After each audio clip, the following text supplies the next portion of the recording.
এদেশে আজান শুনে সূর্য ওঠে শহর গ্রামে, এদেশে আজান শুনে সূর্য ডোবে সন্ধ্যা নামে, এদেশে সকল কাজে সবাই বলে বিসমিল্লাহ, এদেশে ভালো কিছু দেখে শুনে হাসি মুখে সবাই বলে মাশা আল্লাহ।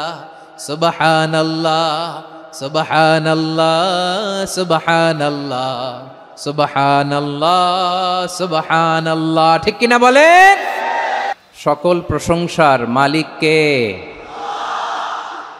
সকল ক্ষমতার উৎস কে? কেউ যেটা পারে না পারেন কে? কেউ যেটা দেখে না দেখেন কে? কেউ যেটা শোনে না শোনেন কে? সে আল্লাহ রাব্বুল ইজ্জা ওয়াল জালালের দরবারে আমরা শুকর গুজার হচ্ছি। আমরা সবাই পড়ে নিচ্ছি কালিমাতুশ শুকর আলহামদুলিল্লাহ। প্রিয় ময়মনসিংহবাসী, আওয়াজ করে গলা ছেড়ে দিয়ে আমার সাথে পড়ুন, রব্বানা লাকাল হামদ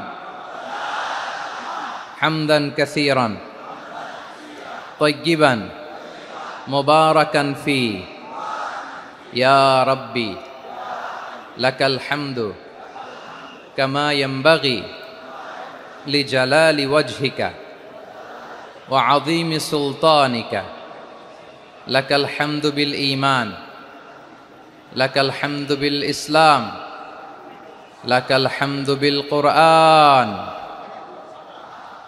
আল্লাহর দরবারে লাখো কোটি শুকর এবং সুজুদ যে আল্লাহ তাআলা আজকে আমাদেরকে এরকম পবিত্র একটি সময়ে পবিত্র দিনে লাইলাতুন নিসফে মিন শাবানের রাত্রি আমরা গত রাত কাটিয়েছি। আজকের এই বরকতময় দিনে জোহরের সালাত আদায় শেষে ময়মনসিংহের ঐতিহাসিক সার্কিট হাউস মাঠে আমরা একত্রিত হয়েছি। আল ইসলাম ট্রাস্টের উদ্যোগে আজকের এই বিশাল ঐতিহাসিক তাফসিরুল কোরআনের প্রোগ্রাম থেকে আমি আপনাদের সবাইকে, যারা এখানে বসে আমাদের আলোচনা শুনছেন আর যারা অনলাইনে আমাদের সাথে কানেক্ট হয়েছেন কিংবা পরবর্তীতে যুক্ত হবেন, সবাইকে জানাচ্ছি আন্তরিক শুভেচ্ছা এবং মোবারকবাদ। আল্লাহ রাব্বুল ইজ্জা ওয়াল জালালের দরবারে শুকরিয়া জ্ঞাপন শেষে আমি আজকের প্রোগ্রামের অর্গানাইজিং কমিটি আল ইসলাম ট্রাস্ট ময়মনসিংহকে অন্তরের অন্তঃস্থল থেকে ধন্যবাদ জানাতে চাই, শুভেচ্ছা জানাতে চাই। দীর্ঘদিন ওনারা অনেক পরিশ্রম করে, অনেক প্ল্যান প্রোগ্রাম করে আমার বিভাগীয় প্রোগ্রামগুলোর একটি প্রোগ্রাম, ময়মনসিংহের প্রোগ্রাম, এই বিশাল ঐতিহাসিক ময়দানে ওনারা অ্যারেঞ্জ করেছেন। আমি এই অর্গানাইজেশনের সাথে যারা জড়িত তাদের জন্য দোয়া করছি, তাদেরকে শুভেচ্ছা জানাই, মোবারকবাদ জানাই। আজকের এই প্রোগ্রামে সভাপতিত্ব করছেন শেখুল হাদিস হাফেজ মাওলানা নুরুল ইসলাম দামাত বারাকাতুহুমুল আলিয়া, প্রাক্তন হেড মুহাদ্দিস কাতলা সেন কাদেরিয়া কামিল MA মাদ্রাসা। উনি আপনাদের এই এলাকার শতবর্ষী একজন আলেম, তাই না? মাশাআল্লাহ। আমি এসে সালাম দিলাম, কথা জিজ্ঞেস করলাম, বয়সের ভারে হয়তো চিনতে পারছেন না, বুঝতে পারছেন না, কিন্তু তারপরেও এরকম শতবর্ষী ওলামায়ে কেরাম তারা আমাদের জন্য রহমত, ঠিক কিনা বলেন? আলহামদুলিল্লাহ। উনি আজকের প্রোগ্রামের সভাপতির আসন অলঙ্কৃত করেছেন, আমরা অত্যন্ত খুশি হয়েছি। আজকের এই প্রোগ্রামে উপস্থিত আছেন ময়মনসিংহ জেলা শহরের বিভিন্ন পর্যায়ের ব্যবসায়ী ভাইয়েরা, চাকরিজীবী ভাইয়েরা, শ্রমজীবী ভাইয়েরা, ছাত্র বন্ধুরা, পর্দার আড়ালে মহিলা প্যান্ডেলে অবস্থানরত আমার মায়েরা এবং বোনেরা, আইন শৃঙ্খলা বাহিনী পুরো জেলা শহর সিকিউরিটি প্রোটোকল দিয়ে ঘিরে রেখেছে, আমি দেখলাম। মাশাআল্লাহ, আমি মুগ্ধ হয়েছি। এখানে জয়েন্ট ভেঞ্চারে সিকিউরিটি প্রোটোকল কাজ করেছে। আমি নামার পরই দেখলাম ওখানে ফায়ার সার্ভিসের সদস্যরা আছেন, পুলিশ বাহিনী, বিজিবি দেখলাম, আমার র্যাবের ভাইয়েরা, তারপর বিভিন্ন পেশার আইন শৃঙ্খলায় নিয়োজিত ভাইয়েরা এবং ভলান্টিয়ার্সদের তো আলাদা পোশাকই আছে মাশাআল্লাহ। সাংবাদিক বন্ধুরা, মিডিয়া কর্মী, ইউটিউবার্স, আমি সবাইকে আবারও শুভেচ্ছা জানিয়ে শুরু করতে চাই। আজকের প্রোগ্রামটা আমার খুবই ভালো লেগেছে, যেটা খুব ইনক্লুসিভ একটা প্রোগ্রাম আমার কাছে মনে হয়েছে। সব জায়গায় আমি বলি যে দলমত নির্বিশেষে কোরআনের প্রোগ্রাম এটা সবার প্রোগ্রাম, ঠিক কিনা বলেন? আমি খুশি হয়েছি যে আমাদের বিএনপির প্রিন্স ভাই ওনার পুরো টিম নিয়ে, জেলা বিএনপির টিম নিয়ে আমাদেরকে ফুল দিয়ে বরণ করেছেন। আমাদের সকলের প্রিয় আকন্দ ভাই বাংলাদেশ জামাত ইসলামের পক্ষ থেকে পুরো টিম নিয়ে ফুল দিয়ে বরণ করেছেন। তার চেয়ে অবাক করা বিষয়, বৈষম্য বিরোধী ছাত্র আন্দোলনের ভাইয়েরা, প্রতিনিধিরা, তারাও এসে ফুল দিয়ে আমাদেরকে বরণ করেছেন। তার মানে ময়মনসিংহের এই স্টেজ হয়ে গেছে পুরো বাংলাদেশ। ঠিক কিনা বলেন? আমরা এরকম বাংলাদেশ চাই কি চাই না? যেখানে ভেদাভেদ থাকবে না, মারামারি থাকবে না, এক ডাকে আমরা একত্রিত হব। সবার আগে দেশ। আওয়াজ করে বলেন, সবার আগে কি? দেশের প্রশ্নে আমরা ঐক্যবদ্ধ। এই যে 24-এর ছাত্র নাগরিক অভ্যুত্থান, এরপরেও যদি আমরা একত্রিত হতে না পারি, এটা আমাদের জন্য আফসোসের। সো এই যে অন্তর্ভুক্তিমূলক ইনক্লুসিভ দলমত নির্বিশেষে আপনারা সবাই আজকের স্টেজে একত্রিত হয়েছেন, আমি খুব খুশি হয়েছি। আমি সবার জন্য প্রাণ ঢালা দোয়া এবং অভিনন্দন জানাচ্ছি। প্লে কার্ড নিয়ে যারা দাঁড়িয়েছেন তাদেরকে শুভেচ্ছা, ব্যানার নিয়ে অনেকে দাঁড়িয়েছেন শুভেচ্ছা, ফিলিস্তিনের পতাকা নিয়ে দাঁড়িয়েছেন তাদেরকে শুভেচ্ছা, লা ইলাহা ইল্লাল্লাহ মুহাম্মাদুর রাসূলুল্লাহর পতাকা উড্ডয়ন করছেন তাদেরকেও প্রাণ ঢালা অভিনন্দন। আমার প্রিয় ভাইয়েরা, আমি চাইব যে 1 থেকে 1.5 ঘন্টা আমরা একটু নিশ্চুপ থাকি।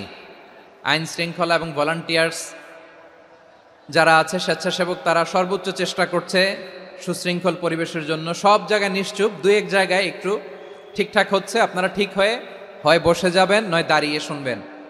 আওয়াজ করা যাবে না আজকের এই প্রোগ্রামে। আওয়াজ করবেন? রোজা রাখছেন না সবাই? হ্যাঁ, অধিকাংশ রোজা, আমরা সবাই রোজা। সো রোজা রেখে শাউট করে কথা বলাও আমার জন্য কষ্টকর। আমি এই সহযোগিতাটুকুন চাইব। সবাই রোজাদার, এই যে হাজার হাজার লাখ জনতা আমি দেখতে পাচ্ছি, নিজের সেফটি সিকিউরিটি এনশিওর করে মুভ করবেন। সামনে গেলেও দেখে শুনে, পেছনে গেলে দেখে শুনে, কোনো দুর্ঘটনা, হতাহতের ঘটনা যাতে না ঘটে। ময়মনসিংহের জেনজি তারা যে সুশৃঙ্খল, আজকে গোটা বিশ্বকে দেখাই দিতে হবে এখান থেকে। ঠিক কিনা বলেন? মাশাআল্লাহ। আমার প্রিয় ভাইয়েরা, আসুন আমরা কাল বিলম্ব না করে মহাবিশ্বয় মহাগ্রন্থ আল কোরআন আল কারিম থেকে তাফসির শুনি। যেহেতু এটা তাফসিরুল কোরআনের প্রোগ্রাম, আর কোরআনের প্রোগ্রামের একটা আদব আছে, একটা বৈশিষ্ট্য আছে। এখানে হট্টগোল করা যায় না। হট্টগোল করা যায়? যায় না। মাশাআল্লাহ, মাশাআল্লাহ। নিজ দায়িত্বে আইন শৃঙ্খলা বাহিনী থামতে বলবে, স্বেচ্ছাসেবকরা থামতে বলবে না। আপনি দায়িত্বশীল। আজকে আপনি হচ্ছেন এই প্রোগ্রামের হোস্ট, আমি গেস্ট। সো গেস্টের সাথে কি আচরণ করবেন আমি দেখতে চাই। সবাই ঠান্ডা হয়ে যাবেন, কোনো আওয়াজ নাই। মাশাআল্লাহ, এই তো বলার সাথে সাথে ঠান্ডা হয়ে গেছে। মাশাআল্লাহ। এই যে এই দিকটাও আওয়াজ হচ্ছিল, এখন ঠান্ডা। মাশাআল্লাহ, মাশাআল্লাহ, তাবারাকাল্লাহ। জি, দেখেছি। শান্ত হতে হবে, শান্ত হতে হবে। আমি শুরুতেই হাত নাড়িয়ে শুভেচ্ছা জানিয়েছি আপনাদের। একটু পর পর হাত নাড়ালে আলোচনায় ব্যাঘাত ঘটবে। আমরা একটু নীরব হয়ে বসি। কয়েকটা জরুরি কথা শেয়ার করবার আছে আপনাদের সাথে। এই বার্তাগুলো আমরা আজকে নিয়ে যাব। যখন আওয়াজ করতে বলবো, বাঘের বাচ্চার মতো, সিংহ শার্দুলের মতো গর্জন করে আওয়াজ করতে হবে। আর যখন নিশ্চুপ থাকতে বলবো, পিন পতন নীরবতা, কিপ সাইলেন্ট। একেবারে এই তো। মাশাআল্লাহ, মাশাআল্লাহ, very good, I love it, I like it, the Gen Z of Mymensingh. মাশাআল্লাহ, মাশাআল্লাহ। আমার প্রিয় ভাইয়েরা, আমি আজকে এই চমৎকার দুপুরে সূরাতুল আহজাবের 35 নম্বর আয়াত তেলাওয়াত করেছি। কত নম্বর আয়াত? আপনারা আমার দিকে তাকান। আপনাদের মাথার উপরে ড্রোন গেলে ওইটা নিয়ে ব্যস্ত হওয়ার দরকার নেই। আমার দিকে তাকান। 1 to 1, ব্রেন টু ব্রেন, আমার দিকে তাকান। সূরা আহজাবের 35 নম্বর আয়াত। আওয়াজ করে সবাই বলেন তো, কয় নম্বর আয়াত? 35 নম্বর আয়াত। এই আয়াতে আল্লাহ তাআলা তার প্রিয় বান্দাদের 10টি বৈশিষ্ট্যের কথা বলেছেন। কয়টি? আজকে এই 10টি বৈশিষ্ট্য নিয়ে আমরা আলোচনা করব। আল্লাহ তাআলা কাদেরকে পছন্দ করেন? আমরা আল্লাহ তাআলার প্রিয় ভাজন, প্রিয় বান্দা হতে চাই কি চাই না? বলেন তো। চাই। এবং যাদের মধ্যে এই 10টি বৈশিষ্ট্য থাকবে তাদের জন্য আল্লাহ তাআলা ক্ষমা এবং মহা প্রতিদানের ব্যবস্থা রেখেছেন। এই 10টি গুণ যাদের মধ্যে থাকবে তাদের জন্য আল্লাহ তাআলা ক্ষমা এবং মহা প্রতিদানের ঘোষণা দিয়েছেন। সুবহানাল্লাহ বলেন। এবং এই 10টি বৈশিষ্ট্যের মধ্যেই ইসলামের মৌলিক যে মূল্যবোধগুলো, মোরালিটি, এথিক্স, এগুলো চলে এসেছে। মৌলিক কথাগুলো দিন ইসলামের প্রায় সকল অনুষঙ্গের সমাবেশ ঘটেছে